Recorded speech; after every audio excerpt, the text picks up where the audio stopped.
Vítejte u dalšího dílu Dolu nahoru, který si klade za cíl sdílet příběhy lidí bez ohledu na věk, národnost, postavení, pohlaví, orientaci, cokoliv, protože věřím, že nás tyto příběhy mohou všechny obohacovat. A dnes tu mám zahraničního hosta, takže se nedivte, že předsvaknu do angličtiny. My guest is today Violeta Luca. Welcome, Violeta. Thank you very much, Janka. It's really fantastic to be with you today. Thank you for having me. And thank you for accepting my invitation. Violeta is CEO for Czech and Slovak Republic in Microsoft. She came from Romania, natively Romanian, and in Romania she was entitled by American Forbes as one of the 50 most influencing women in business, and also as one of 100 best CEOs. Violeta, tell us a little bit about you. How does it feel to make such a, I would say, pretty successful career? Tell us something about how it comes. Thank you very much, Janka, and thank you. I'm not so much into these titles, although I'm grateful for people recognizing my work and my impact. I think what is most important for me is to really bring value to the teams I'm working with, for the companies I work for, and also to be able to bring value for the, let's say, the broader stakeholders. How was, it's a very good question. If I'm looking back, I started to work in 2000, so it's quite a long time since then. And I started to work in insurance. So, which was not the, let's say, the preferred workplace for my parents, who were very demanding in me focusing fully on my university. Mm-hmm. But I started to work because I felt like I need to get some practical experience. So I was working since university, initially a couple of, also part-time, and then I moved to full-time job. But that particular work helped me to understand, let's say, human profiles, because in insurance you work with many people, and I was blessed to be able to close quite a few contracts in my life, and then with my team. So it was my big first contact working with people around me and with me, and that shaped the career for the following years, because I realized that I enjoy working with people a lot, that I enjoy make a positive impact in the world around me.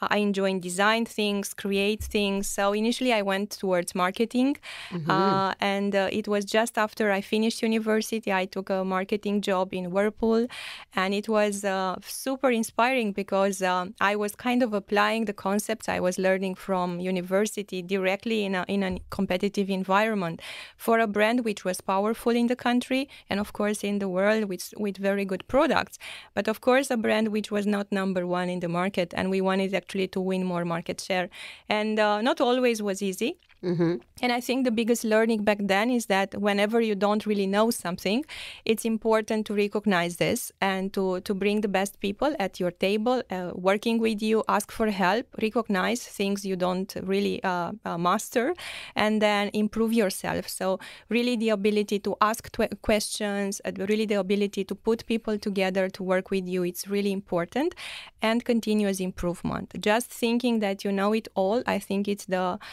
worst thing you can do, not only in the beginning of your career, but I would say in your lifetime.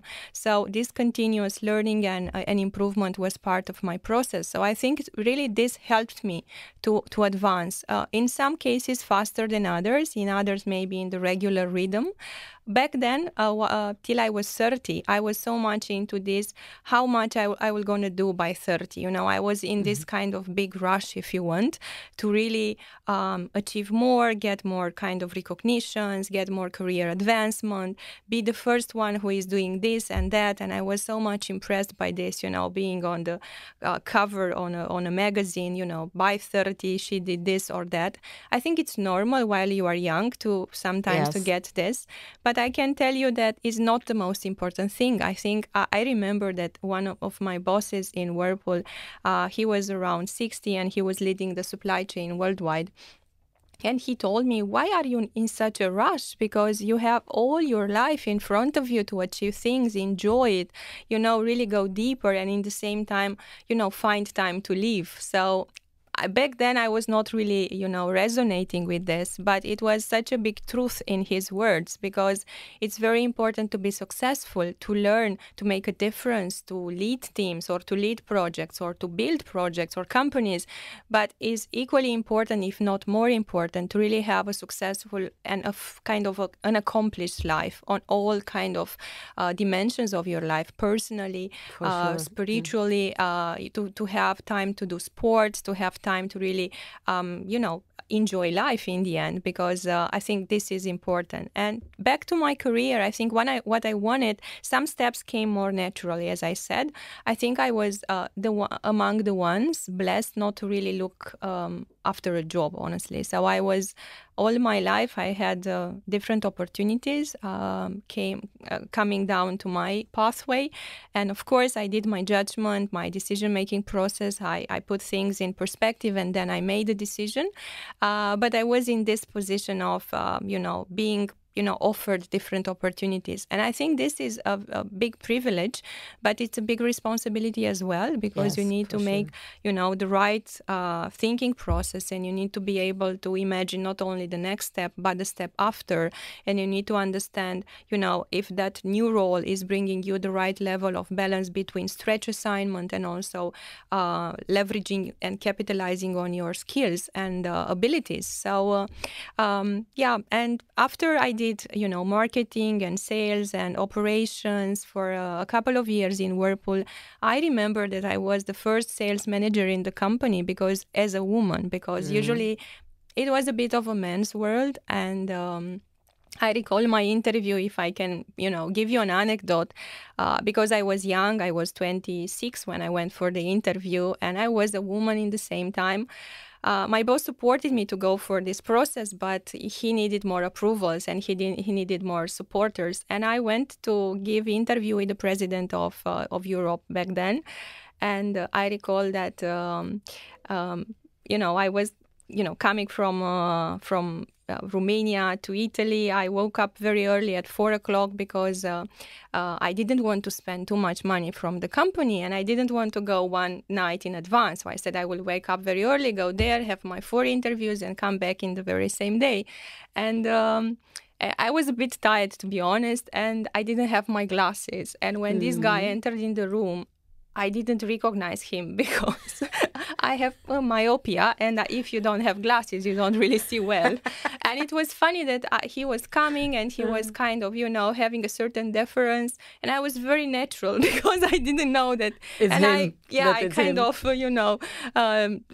put my hand in front and kind of made acquaintance, and I was quite natural. If I knew, probably I wouldn't have been that, that natural. But anyhow, the interview went well. I took the job, and then my first goal was to really build a team and get the trust of a team, because in any job you are taking, it's really important not only that you took the job, you took it, the right skills, levers, but then you need to have the right approach to be successful in the job. So my first, I think, focus was to really have a team in place which is sharing the same values, the same ambition, because sometimes when you are taking over a team and you dream to go on Everest and they want to sit at 2,000 meters, then doesn't make sense, and you need to find a way to have a shared goal and to have a shared kind of understanding of how you get there and who is doing what and so on.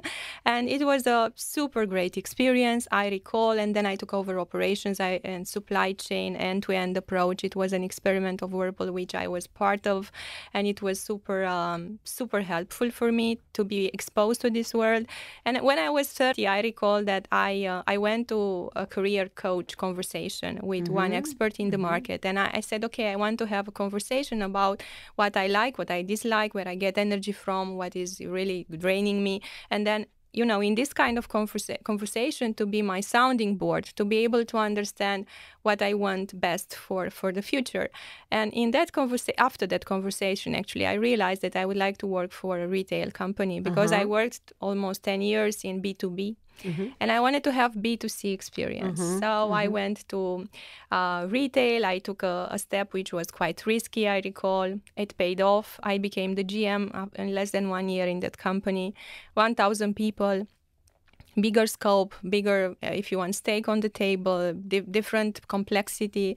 Then moved to e-commerce, another amazing experience for me. And in e-commerce, I think I came even closer to technology, because in e-commerce, you are a technology company a lot. It's close to it. Yeah, it's very close. And I came to really be passionate about what you can do with technology, how platform is enabling growth and scaling, how big data and AI can help you. Back then, the technology was not that advanced as it today. But anyhow, in that company, in EMAG, I actually was able to really build a data-driven organization and to really with consumer-centric data-driven organization. So I think this is the concept we had in place, always kind of concentrated to do better each and every day. We were not comparing ourselves with competitors, but rather with ourselves in the day before, let's say. And then, of course, at some point, I became very fond of Satya Nadella leadership approach. You know, he took over the company back in 2014, and I started to follow a little bit, and I've read an article from Vanity Fair called Microsoft Reboot, if I recall correctly the name of the article. And then I started in my head a little bit to think that I would like to learn more about the company, to learn more about the culture, the leadership style. And then somehow on my way came the question, would you like to discuss with us? And, you know, and the rest, I think it's history. And, you know, fast forwarding today, I'm really grateful that I have the opportunity to work, you know, for a team in a different country, to experience really another culture. In the past, I had projects in other countries, but I have never kind of relocated myself. I have never had the chance to, you know, to kind of prove myself, but also be able to learn from others, bring people along in order to be successful in a new environment. So, yeah, this is about me in a couple of words. DOLU, nahoru. During your story, because this is personal story, I've got so many questions, and now I try to recall the questions. Next time I have to take pencil and mark it down. One of questions I have back to it is, you mentioned that you have been as youngster, you know, pushing the things up, going for the things. And as you said, it's normal for a young person. But my understanding was that also as pretty young person, you changed mindset. What was the cause of it? Was it the senior manager who gave you the advice, or something else helped you to? Because, you know, to change mindset when you are, I don't know, 26 or 27, you mentioned. What helped you to change mindset and to slow down and to start to weight values and also life balance and things like that? It's a good question. I think it was kind of two-step approach. Initially, this person made me conscious about things. Also, I had a family context which was pushing me a bit to look into that. I lost my father when I was 23, and then my mother was having a heart condition, a chronic heart condition, and usually she was not in a very good shape, and I was taking care of her. So looking at home, probably sometime I was realizing, you know, that life is having different facets, and you need to be mindful of the whole, not only parts of it. So I would say initially it was more like consciously understanding and trying to balance. I'm saying I'm really underlying trying, because I was not really balancing. If I'm thinking that I was working probably 14, 16 hours a day, many time, I took only one weekend off every other two, so I was like in a very strict journey with me, because I wanted to achieve more. And I started to do the second university, and then I stopped because I had a health episode even myself while working, and full time I wanted to become a great commercial lawyer. Anyhow, and then I started my MBA. So it was, you know, all the time rushing and thinking, and didn't seem that it's enough, you know. And I think when moving from trying and awareness towards doing something around this, I think this happened around 6-7 years ago, not so long ago. And it came, I would say, with really looking around me and understanding that in order to... I remember one particular quote, which a boss, a leader in Microsoft who interviewed me, told me at the end of the interview, although I didn't share all of the things I'm sharing with you today, he said to me, a candle can burn on both ends. It gives more heat and light, but it finishes faster. And this was what he said to me without really being able to share so much about me, and kept me thinking, because he said, let me give you this piece of advice. And somehow I would say I started to be aware of this even myself before really hearing this. But actually, I realized that I need to be healthy and in good shape longer. I want to work as long as I can. So I see myself as an active person. And in order to be like this, you need to take care of yourself. And you, like in a glass of water, in order to have, water to drink, you need to put in the water. So it's about really energy and balancing and finding the right rhythm. And of course, sometimes you need to do an extra stretch if you want, because there are moments, there are crisis situations in the company. And maybe sometimes you do this kind of extra push. But this should be rather more exceptional, short term, not really like all the time, extra pushes all the time. And also there was a lady, I remember, kind of a team coach who I brought in 2002 when I became the first time general manager, because I felt like I need more help to be more effective in my job.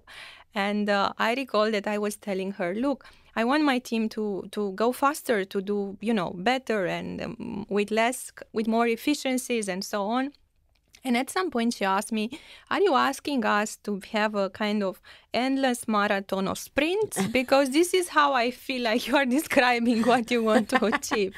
And 2 in 1. Yeah, 2 in 1. And it was funny because this way of kind of metaphorically putting it. So I think I am in a better spot now.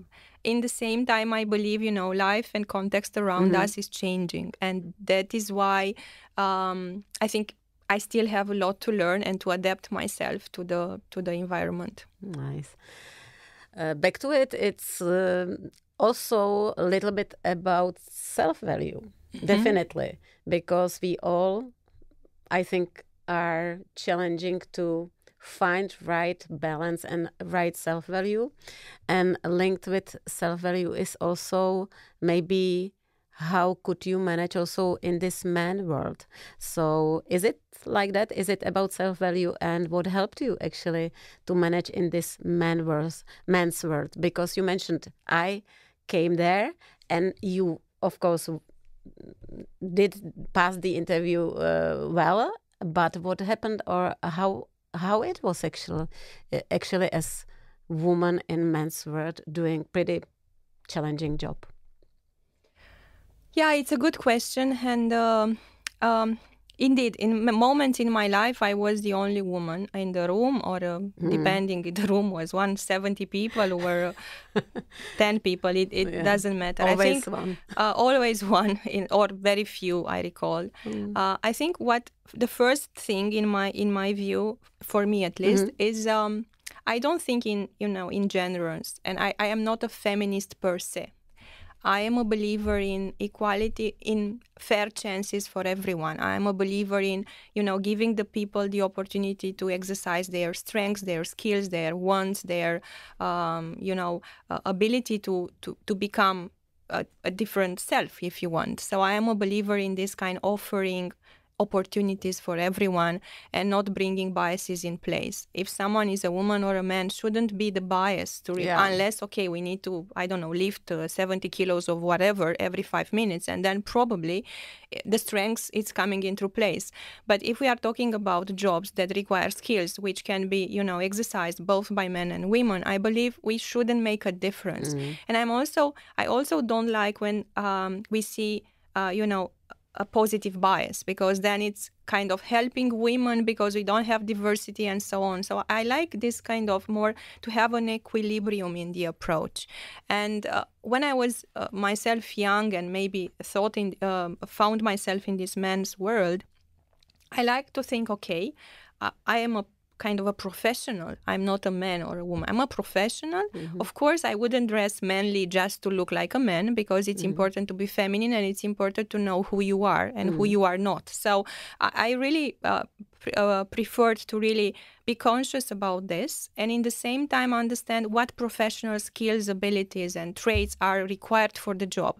And if I have those, and if I could kind of generate value and determine an impact, then doesn't matter if I am a man or a woman. So I think this helped me quite a lot, because I didn't make a big fuss, being a woman or not being a woman. I was a professional in many instances, and because of that, somehow I gained a spot at different tables, if you want, without feeling without feeling myself different biases. And whenever some bias was kind of coming through, I pretended I don't understand. Because, if you are really arguing about this, you are entering into that game. And I always pretended I don't get it. So what do you mean by that?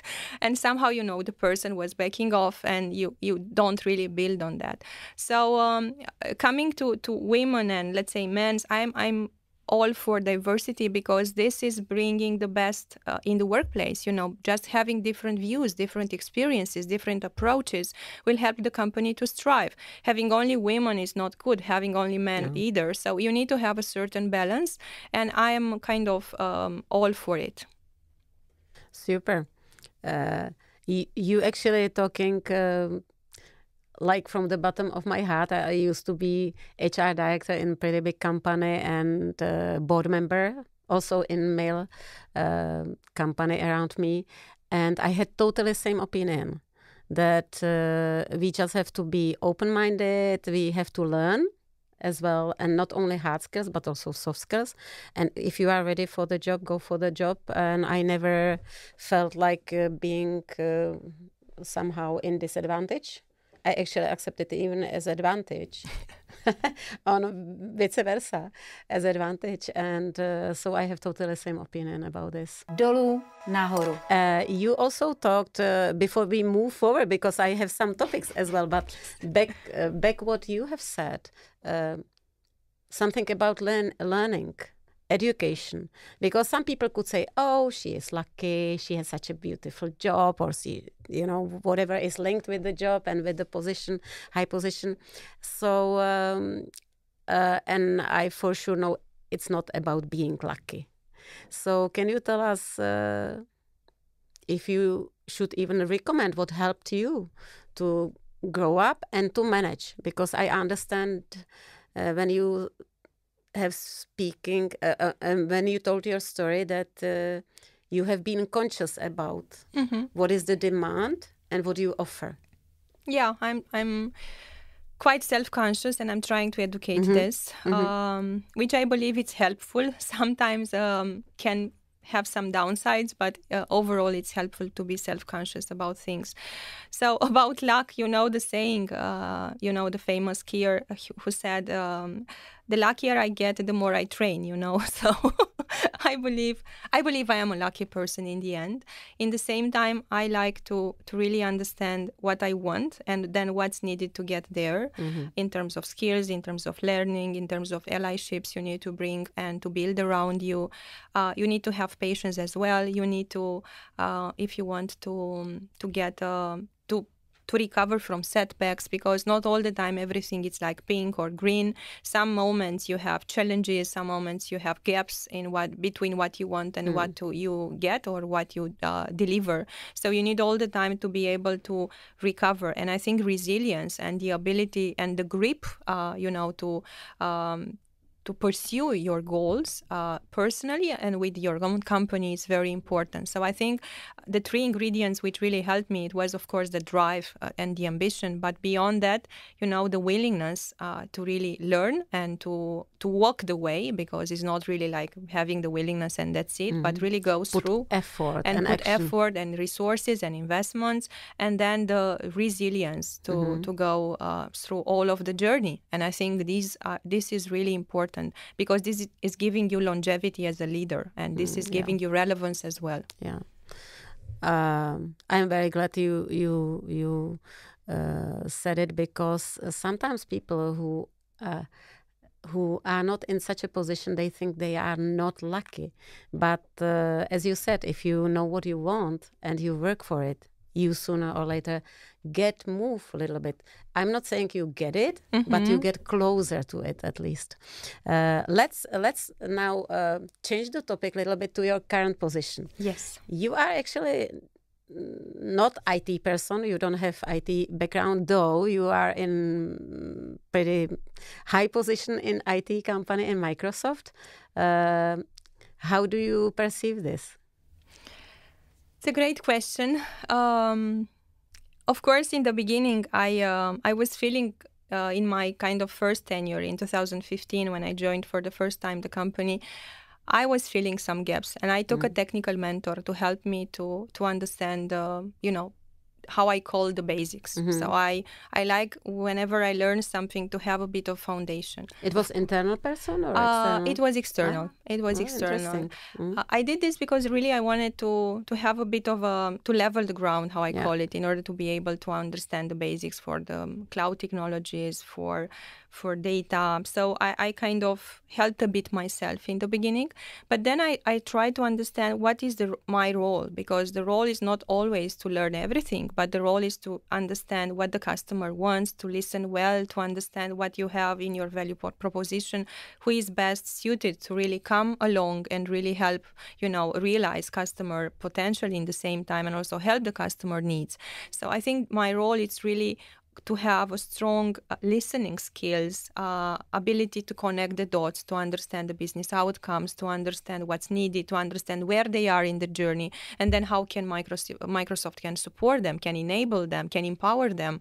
So I think by really understanding this, and then by leveraging what's Microsoft, because Microsoft we are quite a big company and we have many resources, and it's just a matter of having the ability to understand what's needed and then orchestrate and bring the resources into one account, one conversation, one program, and then you are really contributing to the customer needs. And I have lived experiences in which we brought in experts from the Central Eastern Europe. We are in a cluster of countries, of 32 countries, so we have super rich experiences also here and expertise.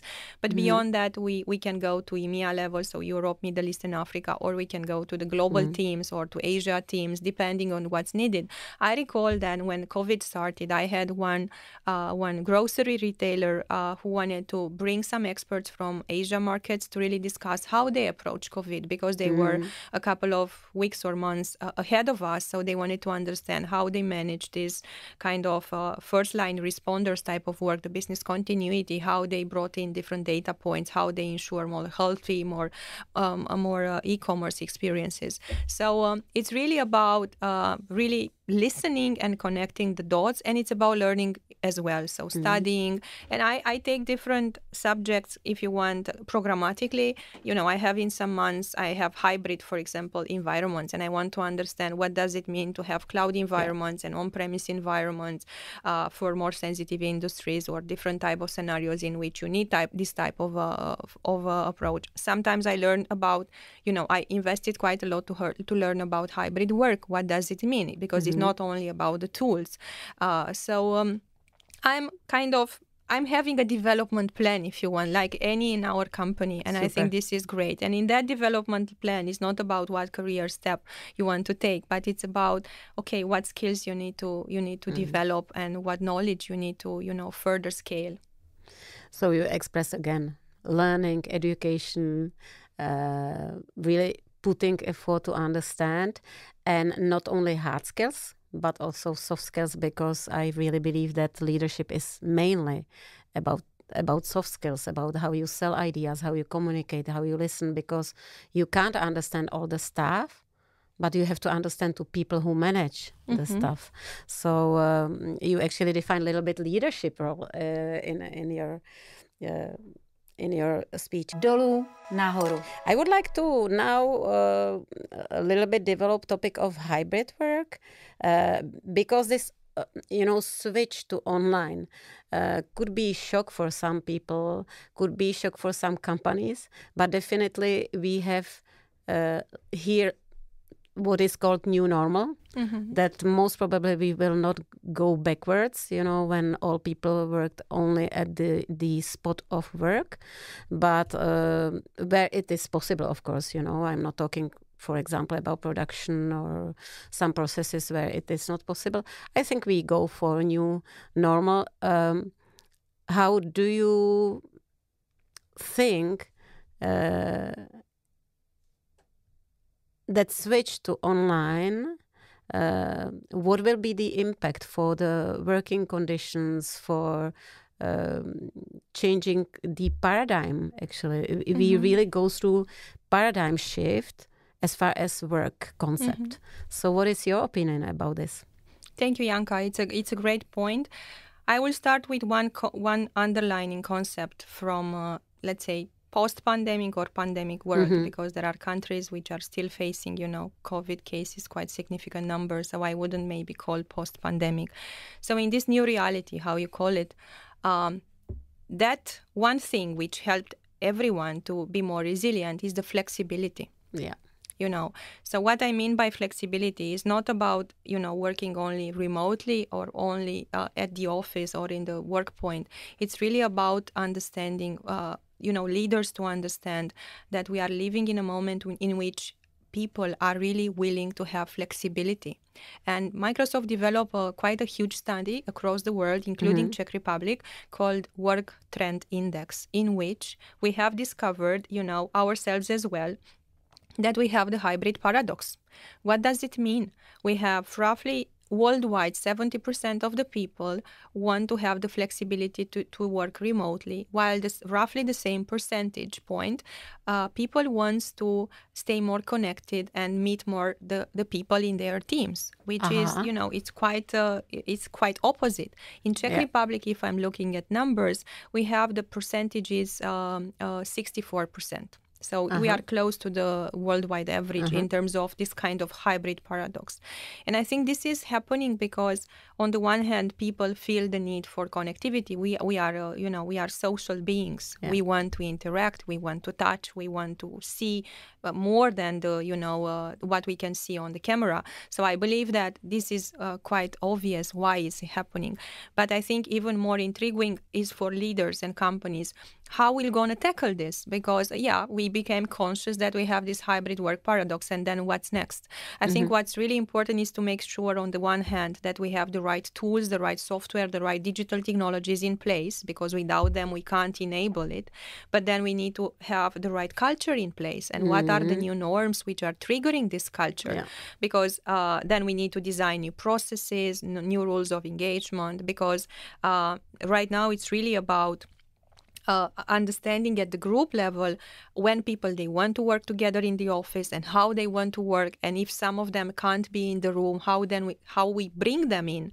And you may have seen, or our audience have seen the new Ignite announcements we have made last week with the metaverse environment, in which we are mixing the digital reality with the let's say with the on-premise reality in real time. Yeah. So I think it's really about for leaders and companies to understand what stance, what approach we as a company we want to take, how much flexibility we want to blend in. Is it 1 week a day, one day a week? It is, 2 or 3 days. Then it's about the work groups or different functions. Then it's about what is the common day for everyone to be to the office, because you want to keep people connected. And this leaves me, so from flexibility to the digital tools, it brings me to management of connection, for the role of management in the company, how we are managing the connection of people with the organization, with the purpose, with the customers, with the partners, because it's not like, everyone is the same. I have met some people who really said, some leaders, that, their top of mind today is really how they will foster a new environment of work, a new culture, how they make sure that they keep the level of engagement, because in parallel with the let's say hybrid work paradox, we have another mega trend, which is called the Great Reshuffle. Many people around, many working people around the world, including in Czech Republic, they want to change their jobs. And imagine that in this world, you have this remoteness and this kind of still fuzzy situation for some companies, and you have people willing to change their job. And in Czech Republic, this percentage is 32%, so 1 out of 3, which is quite a significant number. Worldwide, this number, depending on the country, may be higher, even higher.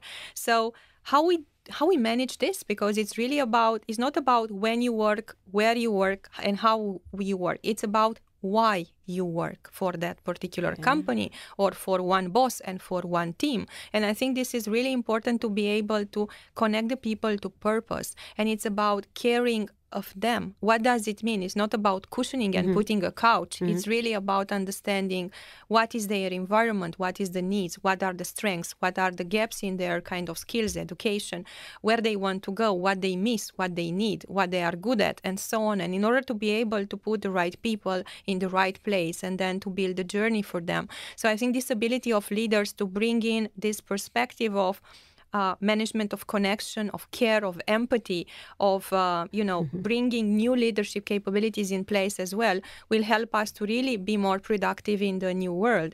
And the third piece, it's really related to processes and to how you are redesigning how you do your work. And you mentioned factories. There are examples even in Czech Republic where, usually maintenance is done by sending a person there and solving something.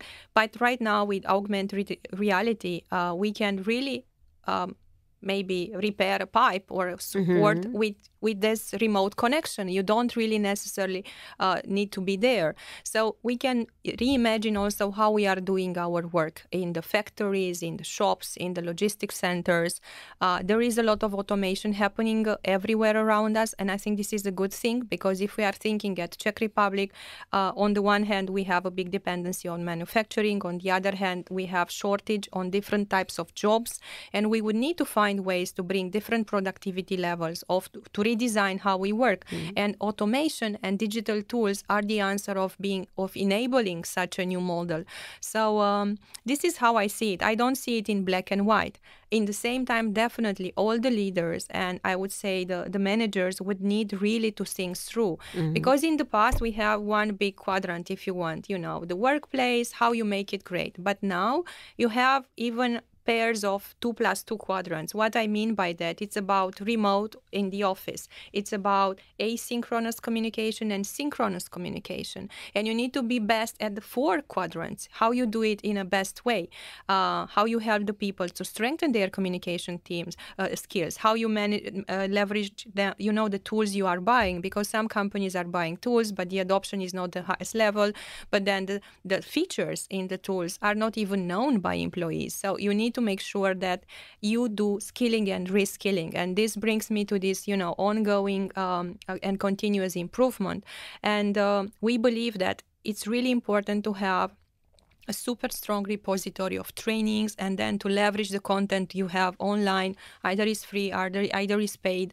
And then you have some curators to help your teams to have learning paths and then to have learning circles and then to have different ways to reward the learning, let's say, achievers, because we need to create an environment in which we recognize, the benefits of this. Yeah. Again, I would have 5 questions, but in general, is it possible to say that there is shift from, let's say, direct management to value leadership? That now leaders should be less managers, but more real leaders who are meeting kind of values for life balance, for values of companies, general values also as far as the surrounding and environment. So my feeling is actually that although it can be very, very painful, so that it's actually a good trend for me. Yeah, I think we are in this kind of journey towards it. I think in some companies it was already there to a certain extent, and I believe in the competitive and performing organization, I think more leadership kind of traits and skills and behaviors were happening because they were kind of fueling the growth, fueling the performance, fueling the engagement of employees. So I think right now we are in a place in which by these digital connections, we have a forced function in place for broader, for organizations at scale to find the way to enable this value-driven organization and to empower people and create more levels of autonomy. In the same time, we need to increase the level of accountability and responsibility. Self-responsibility and self-regulation, if you want. And this also brings me to organizational design, to the clarity of roles and responsibilities. Because on the one hand, you have more metrics organizational styles. On the other hand, you have this, hybrid work with new norms of engagement, with new ways of working. And you may risk, if you want, to really lose some productivity between the lines, or even to generate some tensions or some lack of impact, if you want. So for the leaders, it's important on the one hand to define for themselves and for their leaders in the organization what is the framework they would engage and what culture they want to further evolve in the organization. And on the other hand, it's important to understand if the organizational design, the roles and responsibilities, the values, the performance, the reward system, the performance evaluation is kind of aligned to it. Because if not, then you would have different gaps and the organization won't be really self-sustainable. How do you perceive difference if you compare Czech Republic with your worldwide data and researches, how far Czechs are flexible and open-minded to all those trends and changes? I think there are some industries in which we are very advanced and we are leading the way, and I think this is great. There are also areas in some companies which are more traditional, in which leaders or managers said, pandemic is gone, we need to come back to work, we are vaccinated, so it's fine. Okay, we don't need anymore the digital tools, it's fine. So I think it's our responsibility and in the same time joint work to really have a dialogue with these companies as well, to really look at their business model and how they work, to really think twice if they want really to dial back, because it's not really the possibility to dial back fully. I think we don't have this option. And some of the people are really saying, but we can. We can't really, because some of the people will leave the company because they have different needs of flexibility. They saw that they can work differently. They saw that they can be productive. Because there are clear advantages in this flexibility of hybrid work for the companies, for the employees, and for society at large. If you think at the company, you can gain productivity, you can source talent from different places. You can be a more sustainable company because you will have reduced commute, reduced travel. That's right. You have reduced costs in the same time in how you do business. For employees, it's an ability to really manage the life, their personal life with their professional life balance. It's their ability to really maybe take care of some kids when they need to, while in the same time adjust the working schedule to work for the company. It gives them this ability to have more autonomy in the way they do their work. And for society, definitely it's about lowering the carbon footprint. It's about maybe contributing to have less crowded streets and less jams in the traffic and so on. So I think there are multiple effects on the chain in different places, but it's a matter of really understanding, okay, what's mandatory to be done in the office and how often and in which format and what we are trying to achieve, and then what we can do really offline or in digital engagements. So it's about taking the time and the leadership to rethink how we drive our work. I think what, for me, it's a paradox in Czech Republic, if you ask me about data points, it's the feeling of employees of exhaustion and overwhelming tasks. In this work trend index, we have also some questions related to how people perceive their workload and their ability to deal with extra pressure. And I think it's a bit worrying that in Czech Republic, we have 2 out of 3 persons saying that they feel overwhelmed with the work, which is higher because the worldwide number is roughly 43%. So in our case, it's almost 50% higher if you compare the percentage points. What could be the cause? It's something I'm still looking into because it was, I'm still trying to learn and to understand. So maybe it's a homework we can look even together at some point. I think this perceived exhaustion and overwhelming kind of sentiment may be also linked with expectations and with some clarity at work and with some skills they have or they don't have. Because, you know, you feel this, either you have tons of work or you don't have the skills to perform your work in the required time. And also since morning till night, or you really close notebook. Yeah. Not a door. It's about the ability to really balance your well-being. It was a joke made by a Unilever CEO. I don't know if I sleep at work or I work where I sleep. So it was a bit of a joke in some kind of DOLU, nahoru. As far as Microsoft, you also had challenging times because you have been one of the providers for us to even communicate. I was, wow, if we would not have all these digital tools. So I think pandemic situation would be really hell. So, but also it was really also big challenge for your company and companies as you are, because you had to cope with really huge overload. How did you manage, and actually, how did you manage? Because 2 years ago or 1.5 years ago, it was really shock for all of us, and we all have been surprised. But now we go, let's say, to the state where we can see what could be the trends. At least we little bit can foresee.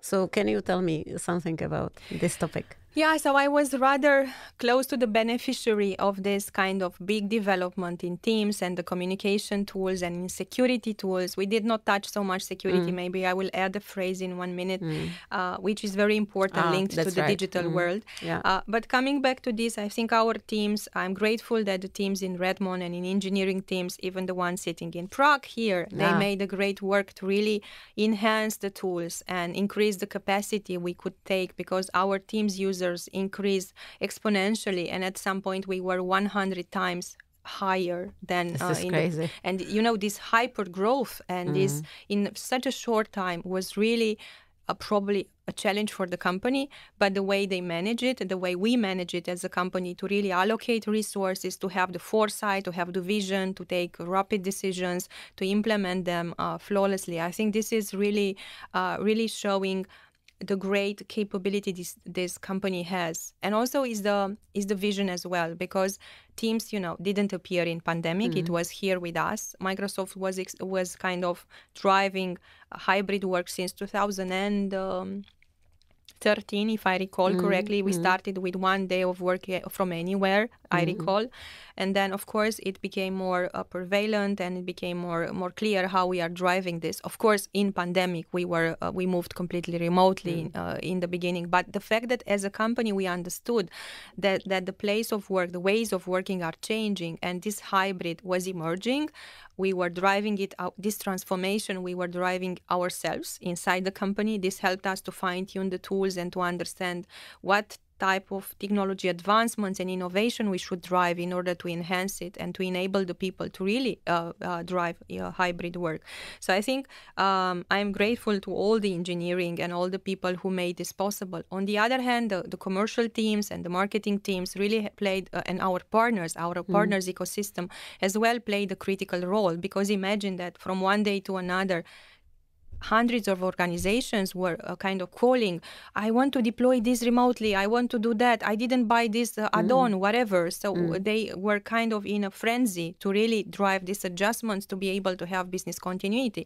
And our teams actually worked, I remember, day and night in March 2020, in April 2020, really to be able to cope with education, with healthcare, with government agencies, with different organizations which needed really to be front and center and to respond. So they they made a difference. And I recall that some schools didn't know how to operate technology, honestly. Yeah. And we were making task force in the company. We're saying, okay, we have, how many schools do you have around you? 5. Okay, can you go there to make sure that they have the access, they know how to do it? Wow. We kind of made a process to really put together all the hardware which was not used, close to obsolete, but in the same time to have a connection with it, which was good. So we kind of donated those to different places which didn't have it. So it was a sense of purpose and a sense of meaning, which I can tell you in the beginning of pandemic, with all the anxiety and the fear we were experiencing on the negative side, on the positive, we felt like coming together and really help. making a difference and help. I remember we put we helped one healthcare provider to drive a telemedicine in 10 days, with teams, with integrations, with their systems. That's fantastic. So these things, when you look back, for sure it helped us to really become closer and to realize really that our technology is empowering organizations to achieve more. So it's not really a headline, it's something written on the walls or in different wallpapers. So It is a big jump, actually, culturally for all society. And I think finally it can be really good jump. We just have to overcome it a little bit.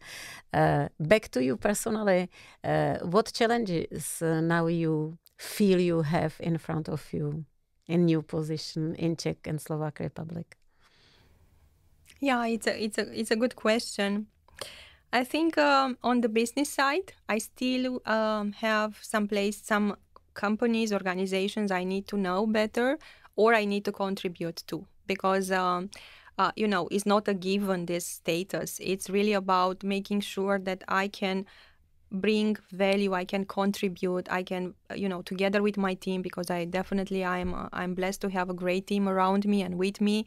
So to really together to be able to make a difference also here. So I would like to have a legacy here. I think what's defining me, when I look back, it's all the time I can talk about something particular I've driven in that company, in a role.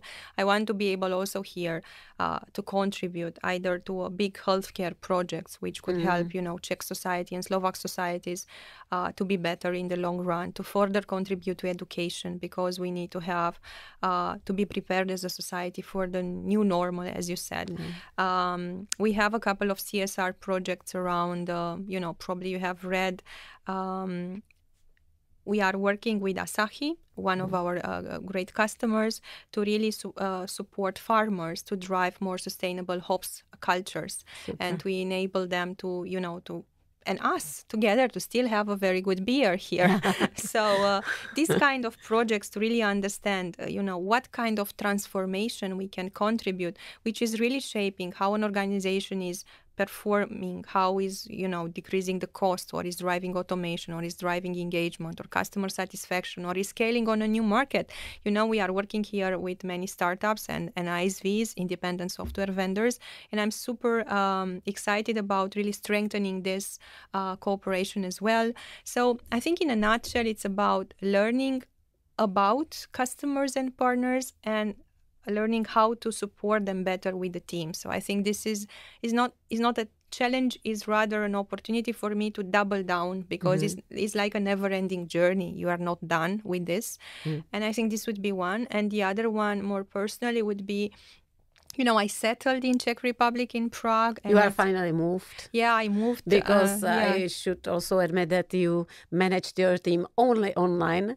Team you have never seen. Yes. Just online for half year, or roughly half like year, that? if I'm counting also because of pandemic. It was lockdown when I came in mid-April. So I settled in here, but I feel the need to meet more people and to create some friendships here around, because it's something where I'm not yet there, to be honest. I think I invested quite a lot in this, in my ramp up, in the needs which I had in the beginning, but now I moved to a place in which I really want to enjoy more of the culture here, and also to build some friendships. I hope you will like it here, because Prague is a really nice city to live. It's an amazing city. I agree. So finally you are relocated, so you have also maybe more time and more free time for it. Yeah. If you look to your challenge, one question here: is there something you you have respect of, or maybe even fear of? Is there something like that? In my job or in Yeah, like in this new position, and also you are in new place, totally new place, new position. I think I try not to live by fear, because this is the kind of tranquilizer for the brain, and I prefer not to live in this. But I think one of the concerns which one leader may have, and myself as well, would be not to have the level of engagement and fellowship of the teams, because you can achieve as much as you can bring the people together to utilize their, brain, their skills, their capabilities to drive impact in the country, in their role. So not gaining the full trust and the full kind of, engagement of your team may hinder your capabilities, I think. So and it will bring unbalances, it will bring not popular decisions. So what I am particularly kind of paying attention of is to really make sure that I find the way to communicate and to resonate with different styles, with different, thinking attitudes. So we have quite a sizable organization, so I can't say that I know everyone. What I'm doing right now, whenever I can, I schedule short calls or meetings in the office with people ad hoc to really trying to get more of who they are, what they want, what they need, how we can be better together. Yeah. I know that you make also online coffee sessions and, yes. and let's say human meetings where you don't push only business, but when you get know each other better. Yes, so I'm this trying is also to. a good tip. Violeta, now we are, a little bit wrapping up slowly, but one question still missed. What is if you look backwards, what is your biggest life crisis or something? I don't know if something got you to your knees, and what did help you to get up again, to recover? Oh, yes, I had my fair share of challenges in my life, I would say. At that moment, I felt like, unfortunately, now looking back, maybe fortunately, because, we are forged by the experience we are, let's say, living. So I think definitely one big turning point when I lost my father in a car accident. So it was sudden. My mother had some health issues just after, and my brother entered into a kind of shutdown. So he was younger. And I became, kind of the sudden, the pillar of the house, if you want, the family. And it was not easy. I recall I was young, as you know, and I think I simply took 2 days off only, I recall, and I simply made a plan. What do I need to do? Short term, long term, what is needed? I think this is how I work, how I function. Whenever something come up, irrespectively is in my life or in my profession, I always think through, and then I put my options, even if they are theoretical, firstly, and then I try to understand, okay, what's feasible, what should be the first step, then what is the plan B, and then continuously move on. And I like not to look at the empty part too much, honestly. If very, I would say even very shortly, because it doesn't help to really contemplate what is not there, what you don't have, what is, and this ability is really helping to recover faster. And then what I do as well, I have a couple of, I don't know, hobbies, but things that bring me energy. I have a couple of very good and wonderful friends, very different than me, but in the same time, they either help me to be a soundboard or they help me to see different perspectives. And then I have my passion for nature, especially mountains. I'm not a big climber, whatever, but I am able to, to recharge my batteries in the mountains, light trekking or more than that. But I enjoy mountains, and then I have music. I used to play violin when I was very young, and I have my kind of music, which is really helping me to think from a positive. Because always when something is shutting down, there is something else opening up. But it's your ability to really see it and walk the way through it, because it's not there all the time, and you have a certain journey to take. And it's very important not to come to the edge. What I also learned is that to know yourself and to see the signals. It's valid for yourself as a person, but for your teams as well, to be able to read the signals and to listen and to take measures as much as possible up front, so proactively, not necessarily reactively. So my understanding is that it is very much about accepting reality as it is, then shifting attention to solution, and focus on doing steps, get rid of it. And then you are on the way already. Yes, so it yes, helps. Very well, very good wrap up. DOLU, nahoru. I have 5 quick questions where the answer should be just one sentence or one word. Okay. Can we go for it? Yeah, sure. Okay. What is your favorite food? Pasta. Okay. I have to also ask, I didn't have it on plan, but because you mentioned music, what is your favorite music? I have more genres. I would say when I concentrate is classical music, and I'm, in love with Bach. But I also like a lot jazz. So I've read about you that if you want to concentrate, listen to jazz. If you want to solve problems, listen Bach. Is it right? It's true. Yes. What is the word happiness? What this word means for you? It means having my loved ones in a very good condition. And somehow I can't be myself only happy, honestly. I need people who I love to be happy as well, and to be in good health, or at least in a pretty good health is not possible, perfect health, to have what they need, to be happy with their work. So all the time trying to help a bit the people around me to be okay as well. So I'm not egoistic from this perspective. What are you, actually you talked about that, but is there something you are afraid of?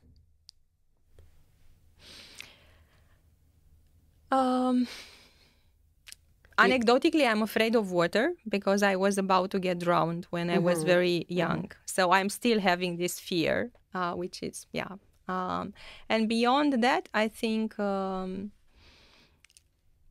I had losses in my life, I think I still have this fear of losing people I love. Somehow in my brain is there, if I'm honest. So, what is the thing you could not imagine your life without? Is there something you can't imagine? Or whatever, something what you can't imagine your life without? Without what? Anecdotally or not, is the phone probably connected to the internet, because it became our second nature with everything is in it, from our teams and connections with the team, and also with the payments and everything. But beyond this kind of functional thing, I think I can't imagine my life without my husband. This is nice. I hope he will listen to it. And last question, what is your favorite place in the world? Very good. I went to some transformation with this. Now I like a lot Prague, and I know it may sound like cliche, but I really like a lot the town.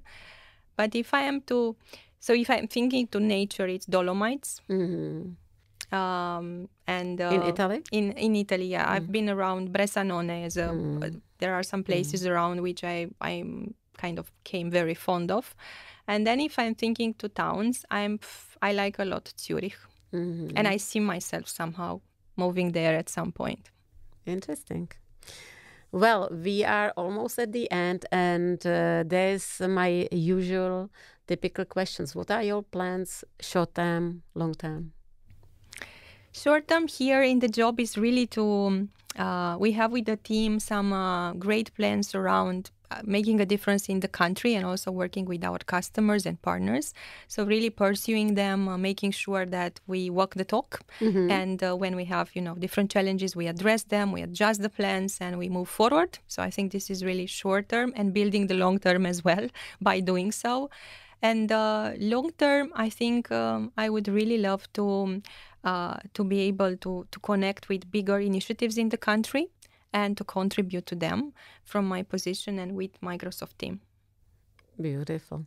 When you said walk the talk, I had flashback when I used to work in Procter & Gamble. It was one of the main principles of company. This is interesting how international companies really go for these values. This is nice to hear. And last question, is there something from your position, from your knowledge, your life experience, what you would like to leave here as a message? We will have pretty nice number of listeners. So is there some message you would like to leave here for them? Probably I would say that, life is really full of many opportunities if you are having the eyes to see them, the ears to listen, and the strength and the will to pursue them.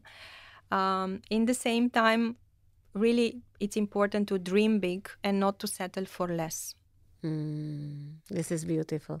Luca, thank you very much for sharing you with us from all possible, parts of life, professionally, personally. Thank you for your sharing, and I wish you from bottom of my heart that your mission you have here in Czech Republic, that it's fulfilled, that you feel happy here personally as well as in your profession, and I wish you good luck.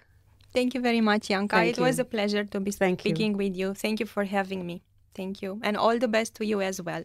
Thank you very much. And I hope we see each other Me too. time. For sure. Me you too. Me. Super. Thanks. Thank you. Bye now. Vážení posluchači, tak to bylo vše z tohoto dílu a doufám, že zase máte spoustu inspirace k zamyšlení. Děkuji moc a mějte se krásně. Díky, že jste doposlouchali i tento díl mého videopodcastu Dolů nahoru, který najdete nejenom na mém YouTube, ale také na Spotify a iTunes. A pokud jste fandové osobního a profesního rozvoje, tak na mém webu jankachudlíková.com najdete online systém vzdělávání a rozvoje. Tak se třeba uvidíme. Ahoj!